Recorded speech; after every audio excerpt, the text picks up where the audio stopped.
Magandang umaga mga ka-adventure.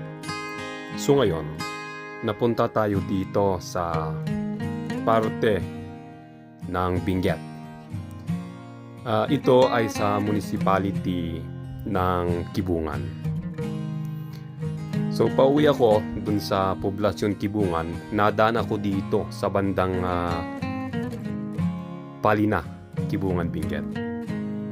Usually, gustong-gusto kong mag-rides dito kasi tingnan nyo nga naman, maganda na yung kalsada at saka asphalt na rin yung kalsada natin. Isa pang very refreshing dito is yung klima. Maliban sa malamig ang klima nila, yung simoy ng hangin, pag dumadampi talaga yan sa katawan mo, nare-refresh talaga yung yung feelings ba. Parang isa rin sa mga riders, ito rin yung isa sa mga nakakatanggal ng stress, no?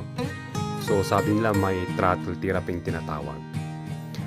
Dito rin mga kaibigan, yung kalsada nila talagang pa yan hindi lang S yung tawag dyan U siguro, pero pababa o paakyat, kung nasa taas ka pababa naman. Maganda rin. Isa pa, ito rin kompleto din sila ng adventure. So kung gusto mo ring mag-adventure on top of the mountain, bagay mo dito sa Cordillera. Ang daming places dito sa Cordillera na ganito yung adventure natin, hindi lang sa Mindanao.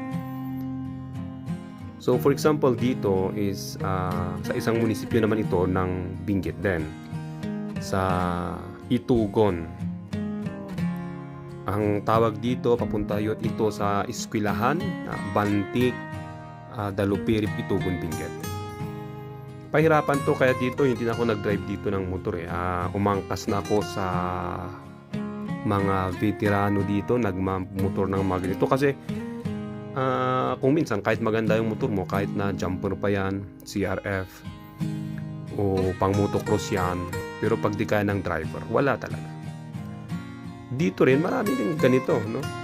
Mga footbridge na ginagawang daanan ng motor para naman mapabilis yung transportation from the highway papunta sa mga liblib na lugar. Medyo mahirap dito, pero ganun talaga.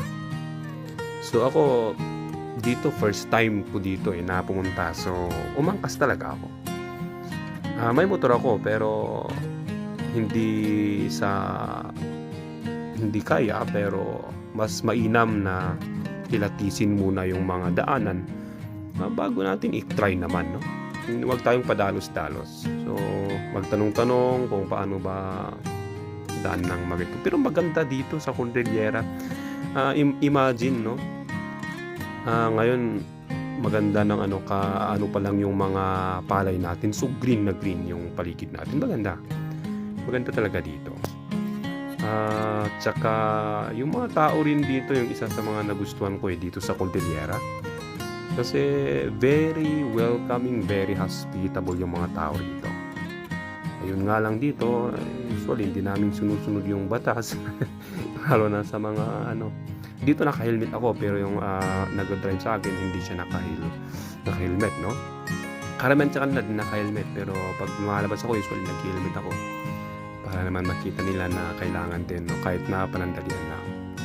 Ito, mahirap to dito na part na to. Kailangan antayin mo yung ibang motor na makadaan muna, kasi yung itong footbridge na to, hindi katulad kanina sa una-una, medyo nagsusway-sway ito no?